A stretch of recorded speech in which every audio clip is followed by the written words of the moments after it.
Every empire swears it will last forever. Every currency promises to hold its value. Every generation believes their system is different, that collapse happens to other people in other times. But what if I told you yours already collapsed and no one noticed? One ordinary August afternoon in 1971, the world quietly changed forever. No bombs, no riots, no warning, just a single televised announcement that severed the last link between money and reality. That was the day wealth stopped being measured in gold and started being measured in belief.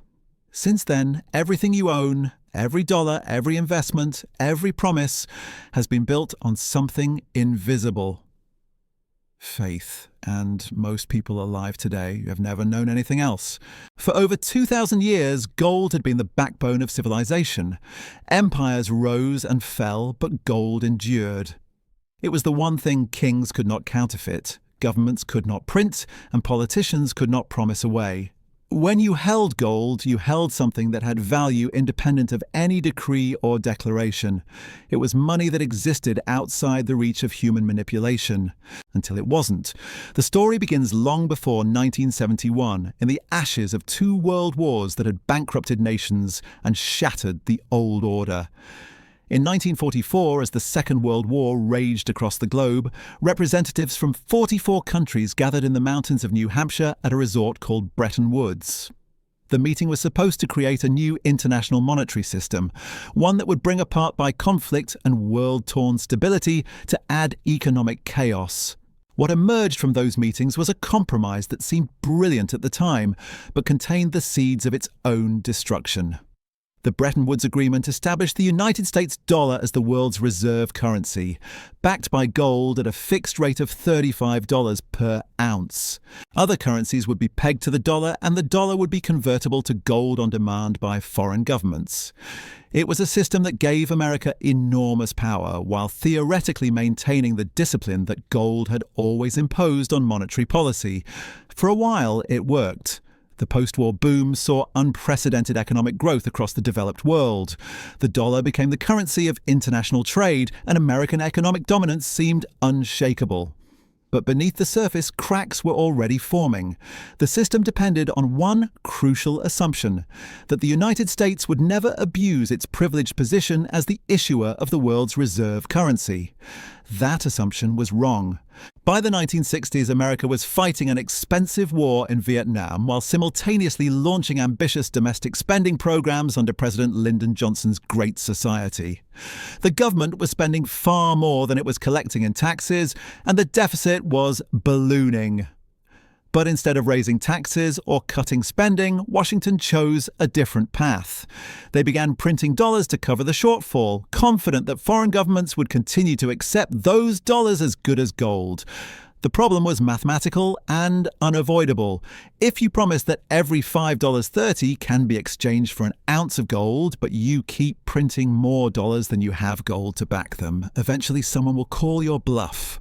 And by the late 1960s, that's exactly what was happening. France, led by President Charles de Gaulle, was the first to see through the illusion. De Gaulle understood that America was exporting its inflation to the rest of the world by printing dollars that other countries were forced to accept. He called it an exorbitant privilege and began demanding gold in exchange for the dollars France held in its reserves. Other countries soon followed suit. The gold flowing was out of Fort Knox at an alarming rate, and the United States was facing choice: either restore fiscal discipline or abandon the gold standard entirely. The mathematics were stark and unforgiving. In 1949, the United States held over 21,000 tons of gold, more than half of the world's official reserves. By 1970, to just over 81, that number had fallen 1,000 tons. Meanwhile, dollars held by foreign governments had increased dramatically. If even a fraction of those dollars were presented for gold conversion, the system would collapse overnight. Behind closed doors, American officials were already discussing the unthinkable. Treasury Secretary John Connally famously told his foreign counterparts that the dollar was our currency, but your problem. The arrogance was breathtaking, but it reflected a harsh reality. America had the power to change the rules of the game because the entire world economy had become dependent on the dollar system. The crisis came to a head in the summer of 1971. Britain, America's closest ally, requested a guarantee that its $3 billion in reserves could be converted to gold if necessary. It was a polite way of asking whether the United States was still honouring its Bretton Woods commitments. The answer, though not immediately given, was already clear to those making the decisions. August Friday.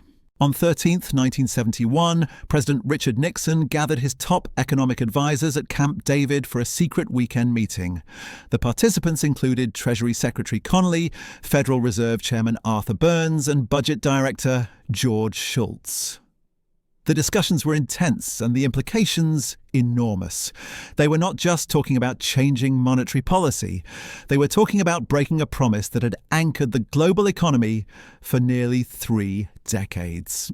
The decision had already been made before the weekend began. The United States would suspend the convertibility of dollars to gold, effectively ending the Bretton Woods system. It was presented as a temporary measure, a temporary suspension to give the administration time to negotiate a new international monetary arrangement. But those in the room knew better. This was not a pause. This was the end of an era. The announcement came on Sunday evening, August 15th, 1971, in a televised address to the nation. Nixon called it the new economic policy, wrapping the decision in rhetoric about protecting American jobs and fighting international speculation. He spoke of closing the gold window to prevent foreign governments from attacking the dollar, as if honouring the convertibility promise was somehow an assault on American sovereignty. Most Americans watching that night had no idea what they had just witnessed. The technical language about gold convertibility and exchange rates seemed distant from their daily concerns about jobs and prices. Nixon's speech focused on wage and price controls, import surcharges, and tax cuts. The gold standard was mentioned almost in passing, buried in a list of measures that seemed designed to strengthen the economy. But what had actually happened was revolutionary. For the first time in human history, the entire world monetary system was based on nothing but trust in government promises. Gold, which had served as the ultimate backstop for thousands of years, was suddenly irrelevant to international finance. Money had become purely conceptual, backed not by anything tangible but by faith in the institutions that issued it. The immediate reaction was confusion and then panic in financial markets. The London gold market closed temporarily. Currency trading became chaotic as exchange rates previously fixed began to fluctuate wildly. Foreign governments demanded emergency meetings to discuss the crisis. Some called it the Nixon shock, and the name stuck. What followed was a series of negotiations aimed at creating a new international monetary system. The Smithsonian Agreement of December 1971 attempted to restore order by devaluing the dollar and creating new fixed exchange rates, but without gold backing, the system was unstable from the start. By 1973, the major currencies were floating freely against each other. Their buy gold reserves values determined not but by market forces and government policies. The transformation was complete, though few understood its full implications at the time. The world had entered an age of pure fiat currency, where money's value rested entirely on government decree and public confidence. The discipline that gold had imposed on monetary policy was gone. Central banks could now create money without limit. Governments could finance spending without immediate consequence, and the constraints that had governed economic policy for millennia had disappeared. What came next would reshape the global economy in ways that are still unfolding today. The decade that followed revealed the true cost of severing money from reality. Without gold as an anchor, governments discovered they could spend without immediate consequence, and the temptation proved irresistible. The United States, freed from the constraint of having to back dollars with precious metal, began printing money at unprecedented rates. Other nations followed suit, each central bank racing to devalue its currency to gain trade advantages. Inflation, which had been relatively tame during the Bretton Woods era, exploded across the developed world. By 1974, inflation in the United States reached double digits. Britain saw prices rise by over 24% in a single year.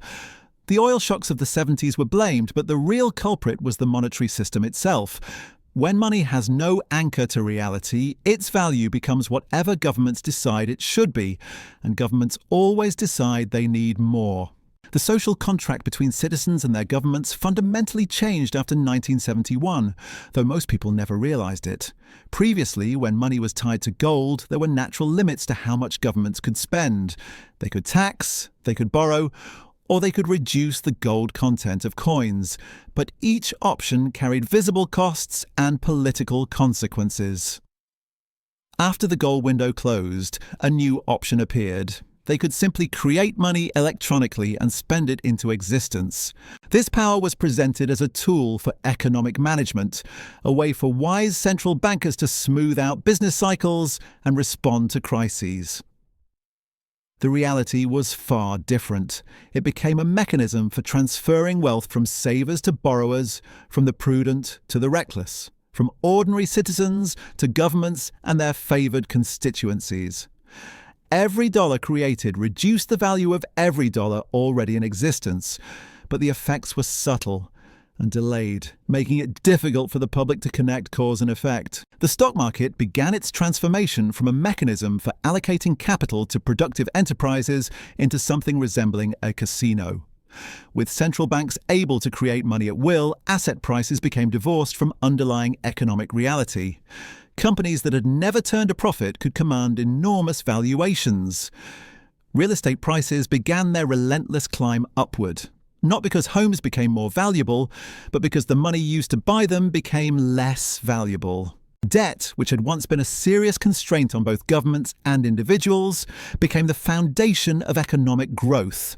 Countries discovered they could borrow enormous sums and repay them with newly created money. Households were encouraged to mortgage their futures for consumption today. The financial industry, which had once served the economy by productive investment channeling savings too, became the economy, growing far beyond any reasonable proportion to its actual contribution to human welfare. By the 1980s, the transformation was accelerating. Financial innovation created new instruments and markets that would have been impossible under a gold standard. Derivatives, securitization, and complex financial engineering became the norm. Each innovation promised to reduce risk and increase efficiency, but the overall effect was to concentrate risk in ways that were poorly understood and to create systemic fragility that would have been unthinkable when money was real. The savings and loan crisis of the 80s provided an early preview of what would become a recurring pattern. When financial institutions made bad bets and faced insolvency, governments stepped in with bailouts funded by newly created money. The losses were socialised while the profits had been privatised. This pattern would repeat with increasing frequency and scale. The peso crisis, the Asian financial crisis, the dot-com bust, and eventually the subprime mortgage meltdown of 2008. Each crisis was presented as an unexpected shock requiring emergency intervention, but they were actually predictable consequences of a monetary system based on nothing but faith and the political restraint of those in power. When money can be created without limit, bubbles and busts become inevitable. When governments can finance themselves by printing, fiscal discipline becomes optional. When central banks can bail out any institution deemed too important to fail, moral hazard becomes the operating principle of the entire financial system. The developing world paid an especially heavy price for the end of the gold standard. Countries that had relied on commodity exports found their terms of trade deteriorating as commodity prices failed to keep pace with manufactured goods, priced in ever more abundant fiat currencies. Nations that borrowed in dollars discovered that their debt burdens could increase dramatically whenever the United States decided to tighten monetary policy, or when their own currencies weakened against the dollar. Latin America experienced this firsthand during the debt crises of the 1980s. Countries that had borrowed heavily in dollars during the easy money period of the 70s found themselves unable to service their debts when interest rates rose and their currencies collapsed. The human cost was enormous. Entire generations saw their living standards fall, their savings wiped out, and their futures mortgaged to international creditors. Meanwhile, the United States enjoyed what economists called the exorbitant privilege of issuing the world's reserve currency. American consumers could buy goods from around the world simply by creating dollars, while other countries had to earn those dollars through exports. The trade deficit, which would have been impossible to sustain under a gold standard, became a permanent feature of the American economy. This system created enormous imbalances that would have self-corrected under the old monetary order. Countries running persistent trade surpluses accumulated vast reserves of dollars, while deficit countries simply printed more money to cover their imports. The natural adjustment mechanism that gold provided was gone, replaced by a system that could accumulate imbalances for decades without correction. By the turn of the millennium, the full implications of the 1971 decision were becoming clear. Wealth inequality had reached levels not seen since the 1920s. Asset prices had become completely detached from underlying economic fundamentals. Entire industries existed primarily to manage the complexity and risk created by the fiat monetary system itself.